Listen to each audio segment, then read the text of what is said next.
हम पाकिस्तान में पहला ई कॉमर्स के अंदर रेफरल मार्केटिंग और डायरेक्ट सेल का ऐसा कॉम्बिनेशन पेश कर रहे हैं जहां आम आदमी को, आम पाकिस्तानी को अपने एक्सपेंस पर रोज़मर्रा अशिया पर बिजनेस शेयर मिलेगा। उसके लिए हमने क्या किया, हमने उस एक्सपेंस को, उन अखराजात को जो वो रोज़मर्रा करता है, मतलब उसने आटा, दाल, चावल, चीनी, राशन, ये चीज़ें रोज़मर्रा ज़रूरियात की ख़रीदनी है, भले उसके पास कोई आमदनी है या नहीं है, हमने इन्हीं चीज़ों पर उसको बिज़नेस शेयर दे दिया।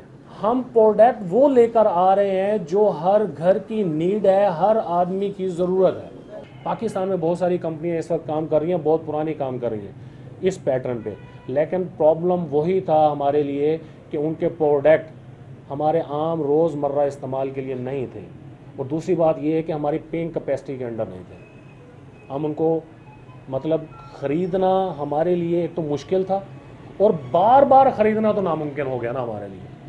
बात ये आती है कि आप जिस एरिया में बैठ के जिस प्रोडक्ट को लॉन्च करना चाह रहे हैं वहाँ उसकी नीड कितनी है। अच्छा, नीड तो समझ में आ गई, फिर ये है कि उस एरिया में बैठे लोग क्या उसको अफोर्ड भी कर सकते हैं कि नहीं कर सकते। अगर अफोर्ड नहीं कर सकते, भले उनके फ़ायदे की चीज़ है, तो वो नहीं खरीदेंगे। जब नहीं खरीदेंगे, बेनिफिट नहीं मिलेंगे। जब बेनिफिट नहीं मिलेंगे तो किसी को क्या बताएंगे कि यार इसका फ़ायदा ये था। हमने वो प्रोडक्ट यहाँ पर रख दी है, नेशनल, इंटरनेशनल और लोकल। आप गोश्त खरीद करते हैं, आप किराने का सामान खरीद करते हैं, कुछ भी आप होम डिलीवरी मंगवाते हैं, उस पर भी कैशबैक मिलेगा। मतलब ये तो वो अशिया है ना जिसको लेने के लिए पेइंग कैपेसिटी हमारी माइनर चली जाती है, मतलब वो कोई अहमियत नहीं रखती। हमारे पास आमदनी है या नहीं है, ये तो रोज़मर्रा हमने खर्च करना है। उसी खर्च पे आपको बिज़नेस मिलना शुरू हो गया। ना सिर्फ आपको बिज़नेस मिलना शुरू हो गया, बल्कि आपने जहाँ जहाँ तक ये पैगाम पहुँचाया, उनको दो फ़ायदे आप लोगों की वजह से हुए। पहली बात ये कि आपने लोगों के लिए फ़ायदा सोचा। नेचुरली क्या हो रहा है कि एक कंपनी अपने फ़ायदे के लिए दूसरे का नुकसान करने पे भी तैयार हो जाती है, या एक आदमी अपना फ़ायदा उठाने के लिए किसी को धोखा देने के लिए भी तैयार हो जाता है। यहाँ क्या हो रहा है कि आप जो फ़ायदा उठा रहे हो, सेम वही फ़ायदा आप उसको देने जा रहे हो। एक तो इनर सेटिस्फैक्शन आपको मिल गई।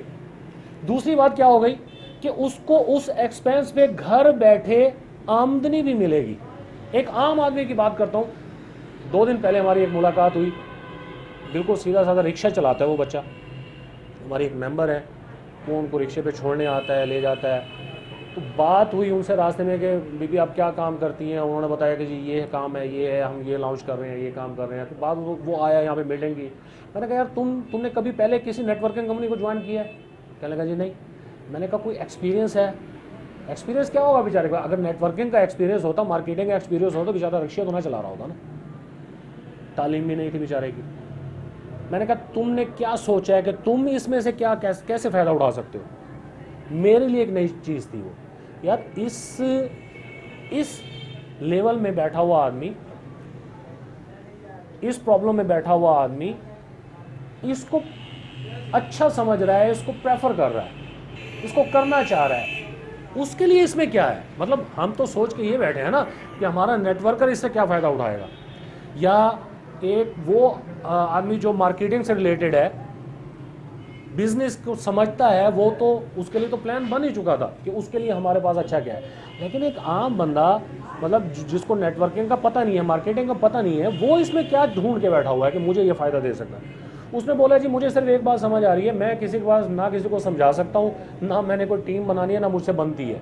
टीमें कैसे बनती है मुझे नहीं पता, और ये जो कुछ आपने बताया ना, ये टीम है, ये करना है, वो करना है, मैं नहीं कर सकता। मैंने कहा फिर तुझे इसका फ़ायदा क्या है, तू ज्वाइन क्यों करना चाहता है? कहने लगा जी मुझे एक बात समझ में आ रही है कि मैं अपने 10 हमसायों का, जो उन्होंने रोज़ का राशन लेना होता है, अगर मैं उनकी बुकिंग ले लूँ कि भाई आपको घर बैठे मैं ला के दूँगा, तो मैं ऑर्डर करता हूँ, होम डिलीवरी मंगाता हूँ, उसका जो कैशबैक 100-200 बचा, मेरी दिहाड़ी बन गई, और साफ़ सुथरा सामान उठा के मैंने उनके घर पहुँचा दिया। बात उसकी समझ में आई। मतलब ये प्लान वो है कि किसी कम्युनिटी से ताल्लुक़ रखता है, किसी मेंटल अप्रोच से ताल्लुक़ रखता है, वो इससे बेनिफिट उठा सकता है। और जब बेनिफिट मिलता है, जब पैसा किसी के पास आता है, तो फिर उसको मोटिवेशन की ज़रूरत नहीं होती, क्योंकि पैसा खुद बहुत बड़ी मोटिवेशन है। जिस तरह आपकी जेब में आना शुरू होता है वो आपको बैठने नहीं देगा, आपको मोटिवेट करेगा, एक्टिव करेगा, आप काम करेंगे। बिजनेस के लिए टर्म्स क्या है, रिक्वायरमेंट क्या है कि इन्वेस्टमेंट करना पड़ेगा। अगर बिजनेस करना चाहते हैं तो इन्वेस्टमेंट करेंगे। हमने बिजनेस कहाँ दे दिया? आपके एक्सपेंस पे बिजनेस दे दिया। आपको जिस चीज़ की ज़रूरत थी, आपको मोबाइल की ज़रूरत थी, आपने मोबाइल ख़रीदा, तो ये इन्वेस्टमेंट नहीं है, ये एक्सपेंस है, क्योंकि आपने अपनी ज़रूरत की चीज़ को ख़रीदा। आपने घर के लिए राशन ख़रीदा तो वो इन्वेस्टमेंट नहीं है, वो एक्सपेंस है जो आप करते आ रहे हो और करते रहोगे। हमने क्या किया है, हमारी कंपनी ने सोल्यूशन क्या दिया है कि उस एक्सपेंस पे आपको बिजनेस शेयर ऑफर कर दिया है। ना सिर्फ आपको बेहतरीन क्वालिटी की प्रोडक्ट कंट्रोल रेट पर अवेलेबल होंगी हमारी वेबसाइट से हमारे मेंबर्स कस्टमर्स को, बल्कि उस पर कैशबैक के अलावा नेटवर्क रेफरल जो हमारा सेल प्लान है, आप अगर उसको फॉलो करते हो, आप हमारा कस्टमर नेटवर्क डेवलप करते हो, तो उससे आप घर बैठे लाखों रुपए महाना भी हासिल कर सकते हो और बेहतरीन रिवॉर्ड्स भी हासिल कर सकते हो। मतलब अब हर आदमी खुशहाल हो सकता है, हर आदमी बिजनेस शेयर हासिल कर सकता है सिवली को ज्वाइन कर। मैं बेसिकली आईटी को कंट्रोल करता हूँ इस कंपनी में, और मैं दुबई से पाकिस्तान आने का मकसद जो है वो ये है कि इस बार पाकिस्तान में ये सब इस लेवल का लॉन्च किया जाए जो हम दूसरे फॉरेन कंट्रीज़ में करते हैं, कि पाकिस्तान में भी उस टेक्नोलॉजी का काम किया जाए जो अभी तक पहले कभी नहीं हुआ। मैं आज से पहले जो है मुख्तलिफ ऑनलाइन कंपनीज़ के साथ काम कर रहा था, फॉरेन कंपनीज़ वगैरह के लिए, लेकिन अब पाकिस्तान में ये काम करने का मकसद यह है कि यहाँ पे नौजवानों के हवाले से इस चीज़ का शौक़ पैदा किया जाए कि तालीम के साथ साथ वो जो है वो कारोबार और अपने फ्यूचर को किस तरीके से जो है वो समझ सकें। आज जो एक प्रोजेक्ट लॉन्च किया है ये पाकिस्तान के गरीब तर तबके के लिए अहम तरीन है और मैं इसको खिराज तहसीन पेश करता हूँ इनके इस इक़दाम को। बिस्मिल्लाहिर्रहमानिर्रहीम।